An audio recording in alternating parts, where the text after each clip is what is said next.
नमस्कार दोस्तों। बजट के बाद अब ऐसे फाइल होगा आईटीआर।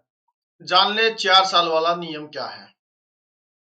वीडियो बहुत ही महत्वपूर्ण है। वीडियो के आप एंड तक बने रहे, लेकिन उससे पहले जिन भी साथियों ने मेरे चैनल सब्सक्राइब नहीं किया तो प्लीज सब्सक्राइब जरूर कर लें। तो वीडियो शुरू करते हैं। बजट 2025 में इनकम टैक्स रिटर्न फाइल करने के नियमों में बदलाव किया गया। अब टैक्स पेयर 4 साल तक अपना रिटर्न फाइल कर सकते हैं।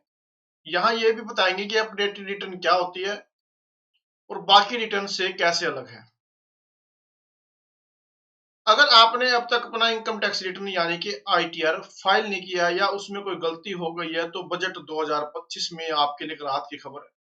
अब ऐसे टैक्स पेयर 4 साल तक अपने रिटर्न फाइल कर सकते हैं, किसी भी गलती को सुधार सकते हैं। पहले अपडेटेड रिटर्न फाइल करने की डेडलाइन 24 महीने थी, जिसे अब 48 महीने कर दिया गया है। इस बदलाव से टैक्स पेयर को अपने ओरिजिनल या बिलेटेड रिटर्न की गलतियों को सुधारने का ज्यादा समय मिलेगा। लेकिन अपडेटेड रिटर्न दूसरे तरीके के रिटर्न से अलग होता है। चलिए इसे डिटेल में समझते हैं।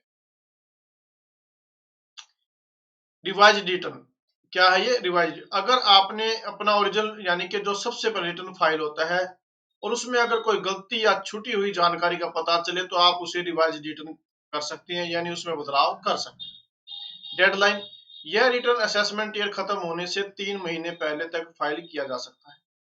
असेसमेंट ईयर 2025-26 के लिए संशोधित रिटर्न 31 दिसंबर 2025 तक भरी जा सकती है, क्योंकि यह 31 मार्च 2026 को समाप्त होगा। मान लीजिए किसी व्यक्ति ने 31 जुलाई 2025 को अपना रिटर्न भरा और बाद में पता चला कि डिडक्शन जोड़ना भूल गया है, तो वह 31 दिसंबर 2025 तक संशोधित रिटर्न फाइल कर सकता है। इस पर कोई अतिरिक्त शुल्क नहीं देना होगा। लेकिन अगर संशोधन के कारण टैक्स लायबिलिटी बढ़ती है तो ब्याज देना पड़ता है। बता दें कि रिवाइज रिटर्न को आप कई बार फाइल कर सकते हैं। और बिलेटेड रिटर्न, अगर कोई व्यक्ति तय समय 31 जुलाई तक रिटर्न फाइल नहीं कर पाता तो वह बिलेटेड रिटर्न फाइल कर सकता है।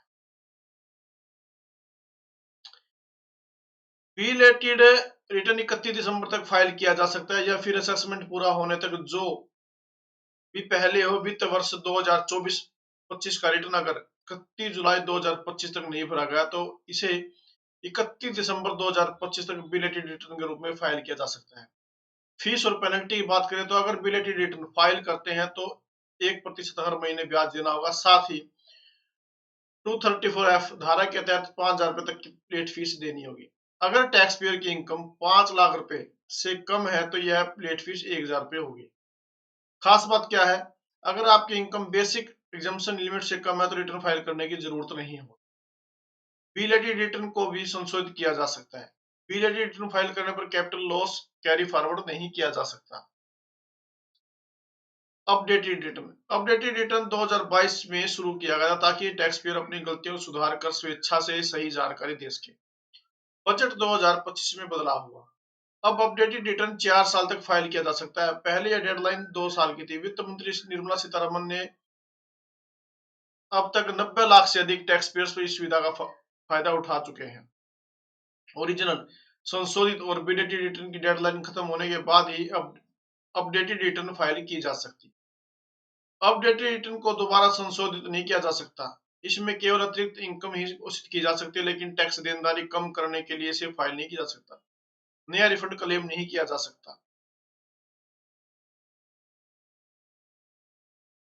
नया नियम क्या, अगर कोई व्यक्ति 31 दिसंबर की डेडलाइन से चूक जाता तो वह 139(8)(a) के तहत आईटीआर यू फाइल कर सकता है। टैक्स और पेनल्टी, पहले 12 महीने में फाइल करने पर 25% अतिरिक्त टैक्स देना होगा। 24 महीने के अंदर फाइल करने पर 50% अतिरिक्त टैक्स देना होगा। 36 महीनों में 60% और 48 महीनों में 70% तक अतिरिक्त टैक्स देना होगा। 48 महीने की अवधि में अपडेटेड रिटर्न फाइल करने की शर्त है, अगर किसी टैक्स पेयर को इनकम टैक्स विभाग ने रीअसेसमेंट के लिए नोटिस भेजा है तो वह 36 महीनों के अंदर अपडेटेड रिटर्न फाइल नहीं कर सकता। हालांकि अगर रीअसेसमेंट की जरूरत नहीं पाई गई तो वह 36 महीने के बाद भी 48 महीने के डेडलाइन के अंदर अपडेटेड रिटर्न फाइल कर सकता है। तो साथियों, ये थी जानकारी। अगर आपको वीडियो पसंद आई तो प्लीज वीडियो को लाइक जरूर करें, अधिक से अधिक शेयर करें और चैनल सब्सक्राइब जरूर करें। Thank you very much.